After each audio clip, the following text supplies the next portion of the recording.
Halo guys, masih di Eja Channel. Kali ini kita akan membahas kasus pembunuhan ibu dan anak yang terjadi di Subang sampai sekarang tidak terungkap. Mau masuk kasusnya sudah 2 tahun karena kejadian sebelumnya terjadi di tanggal 18 Agustus 2021 dan tidak terungkap sampai sekarang oleh polisi.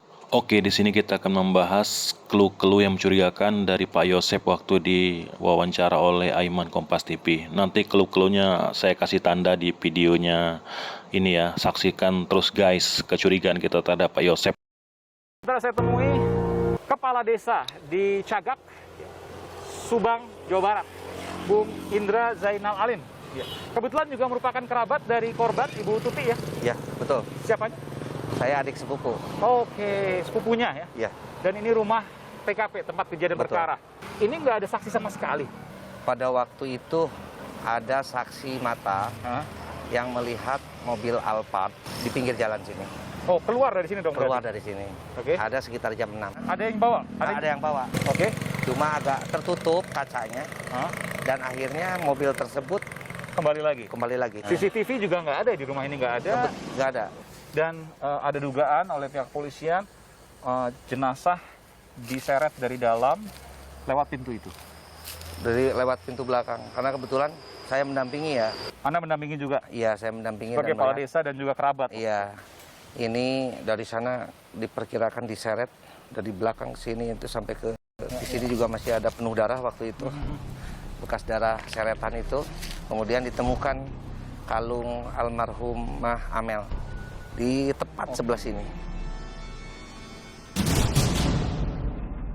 Sebelumnya ada ancaman misalnya, mungkin Pak Kades kan juga tahu karena sebagai Kades juga kerabat juga.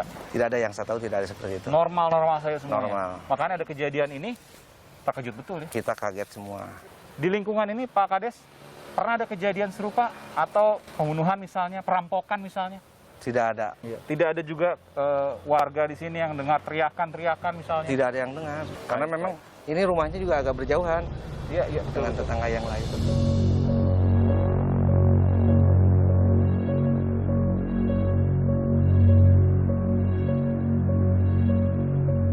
Saya ingin menuju ke Pak Yosep untuk saya coba untuk wawancara eksklusif, saudara, juga dengan putranya. Jadi kakaknya Amel, betul ya? Kakaknya Amel. Jadi ya. anak cuma dua, Iya. Yoris dan Yoris sama Amel. Amel. Ikuti saya, saudara, eksklusif.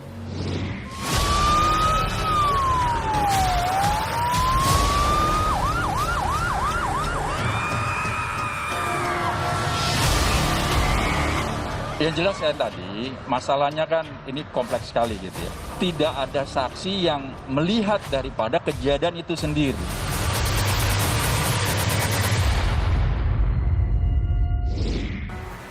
Saudara, dan untuk pertama kalinya di media, saya berhasil mewawancarai suami dan juga ayah dari korban, karena korban adalah ibu dan anak.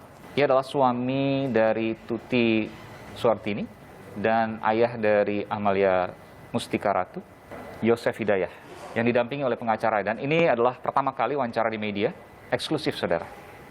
Terima kasih, Kang Yosef. Terima kasih, Kang Rohman. Sama-sama. Kang Yosef, meskipun psikologisnya tentu berat, Kalau ini masih berat. berat selain karena ada trauma, karena kehilangan anggota keluarga, Sangat. juga saya harus katakan, pembicaraan di luar sana menuding Kang Yosef yang melakukan pembunuhan. Termasuk keluarga dari korban sendiri Iya. yang mengarahkan bahwa Kang Yosef yang melakukan. Tidak sama sekali. Tidak Kang- sama sekali melakukan apapun yang dituduhkan boleh menjadi fitnah. Gitu. Kang Yosef punya bukti soal ini? Pada saat kejadian, Kang Yosef ada di mana? Saya akan ceritakan Silakan. mulai pertemuan dengan istri di Jalan Cagak itu jam 9 malam. Mohon maaf. Ini istri Tuti Suartini. Ini Saya harus konfirmasi dulu. Kang Yosef punya istri muda, betul ya? betul punya. Ibu Tuti almarhumah tahu soal itu? Sudah 12 tahun. Sudah 12 tahun. Dan menikah resmi itu? Siri? Siri, oke. Silakan, lanjutkan. Dari jam 9 Iya. pertemuan terakhir dengan istri atau mamanya Amel Iya. itu jam 9 malam. 9 malam. Saya pergi dan pamit, sangat pamit betul-betul. Tapi pas mau keluar itu, Pak tolong kalau mau keluar besinya tolong Diselot dibuka. lagi. Ya, yang Oke. di luar itu. Ya. Dan Bapak lakukan itu. Iya, saya setelah melakukan itu langsung Bapak pergi menuju ke istri muda, Oke, Mbak Mimin ya. Mbak Mimin. Oke. Kurang lebih jam setengah 10 atau 9.30. Nah, kita tidur di kamar. Karena kenyenyakan, mungkin kecapean, kita bangun biasanya jam setengah 4, itu bangun-bangun jam 5. Oke. Jadi biasa sholat subuh di masjid pada waktu itu tidak. Jadi intinya bahwa pada malam kejadian Bapak ada di rumah istri muda Iya. dan sampai pagi Bapak ada di sana. Bapak mau menyampaikan informasi itu. Iya. Oke. Tapi saya juga punya informasi juga, Pak. Bapak sempat datang ke rumah TKP dan di baju Bapak ada bercak darah korban. Saya tidak ngeh pada waktu itu. Pada waktu polisi memeriksa dan menyampaikan baru Bapak kaget.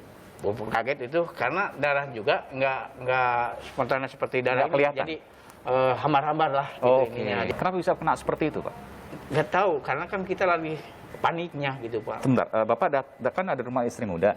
Ya. Lalu kemudian datang ke rumah istri Pak Bu Tuti, istri Bapak yang pertama. Ya. Itu dalam rangka apa? Pagi-paginya. Mau berangkat golf. Oh, Mau ambil berangkat. setik golf dan Iya. ganti sepatu golf. Oke, mau siap-siap untuk golf ya, Pak? Iya. Pada saat Bapak datang kan istri Bapak dan anak Bapak sudah dibunuh. Apa yang Bapak temukan pada saat pagi-pagi? Jam berapa Bapak sampai di Jam TKP? 7:04. 7:04. Apa yang Bapak temukan di sana? Kita kaget itu rumah semua sudah berantakan di dalam. Oke, Bapak kaget masuk. Kaget, langsung saya teriak-teriak memanggil anak dan istri. Bapak ketemu dengan jenazah dari istri dan anak Bapak? Pada waktu itu tidak. Tidak ketemu. Tidak ketemu sama sekali. Gitu. Oke. Terus setelah itu tidak ketemu, rumah ada bercak darah, apa yang Bapak lakukan? Saya langsung ke depan untuk menghampiri Ujang untuk Jang sini, Jang kebersihan. Oh, itu pegawai kebersihan juga nggak ada curiga sama sekali tuh? Nggak ada, karena kan Oke. kita nggak pikir. Cuma Iya. pas keluar lagi harus panggil Bapak Ujang. Pak Ujang, saya mau lapor aja ke ini, bilangnya saya mau ke Kapolsek langsung. Oke. Apa yang Bapak laporkan di Polsek? Nah, sebelum ke Polsek, Bapak bila cara dibilangin dulu ke mamah angkatnya Danu Iya. ke sana. Saya ngomong, wah, itu di sana jika penculikan. Penculikan. Penculikan Bapak sampaikan ke Waidanya. Waida, Kakaknya korban. kakak korban, kakaknya Ibu Tuti. Ya, Lalu kemudian Bapak dari situ ke Polsek. ke Polsek. Di situ kebetulan ada anggota yang kenal, itu Pak Aceh. Iya. Apa yang Bapak sampaikan di situ? Pak Aceh, itu kayak penculikan. Karena lihat pas begitu ada bekas seperti bekas Iya. ban mobil Iya. naik turun di samping pintu masuk yang sebelahnya gitu. Saya mau tanya Pak, siapa saja yang pegang kunci rumah itu?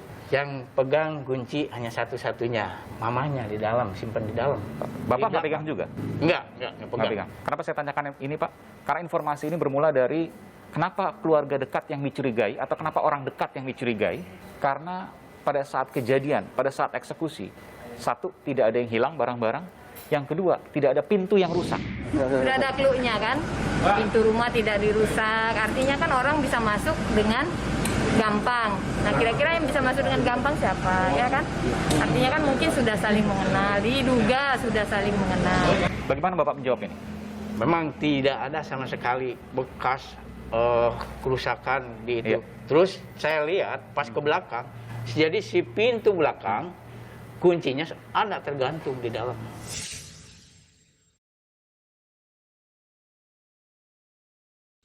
Jadi mungkin sedikit diluruskan, Mas Aiman. Iya. Jadi pada saat setelah dia berpikir ada penculikan itu, Iya. dia segera keluar ke kantor polisi, ketemu dengan anggota yang kenal, Iya. dan datang lagi ke TKP itu bersama dengan anggota polisi. Oh, dengan polisi ya Pak ya? Jadi tidak sendirian. Oke, Sendiri. baik. Nah, sebentar. Pada saat di TKP itu sudah penuh orang.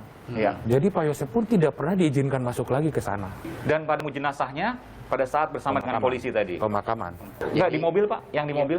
Ada dari situ warga tuh ada. Nah, Jadi informasi tahu ada di mobil itu dari warga yang melihat di TKP. Itu di mobil hitam Alphard ya Pak ya? Di mobil hitam Alphard. Itu mobil Alphard punya Bapak ya, pribadi?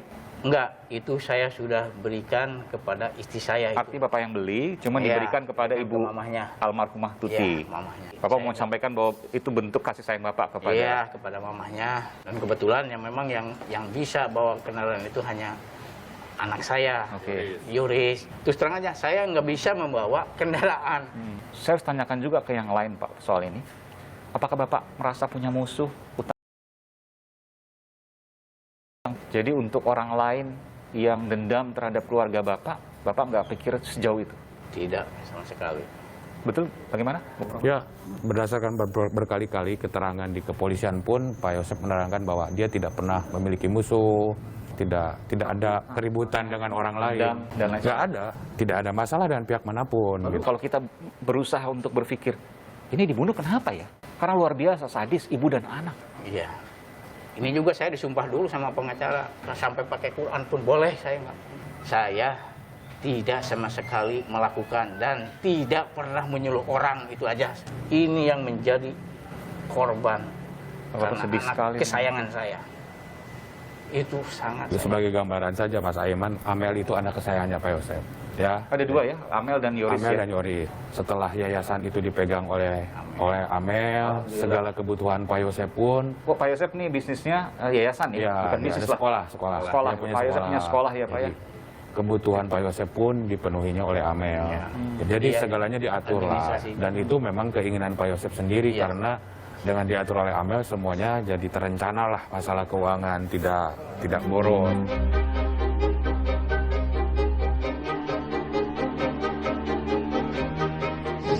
Siapapun pelakunya, ini cepat-cepat Harus terungkap Pak. terus terungkap.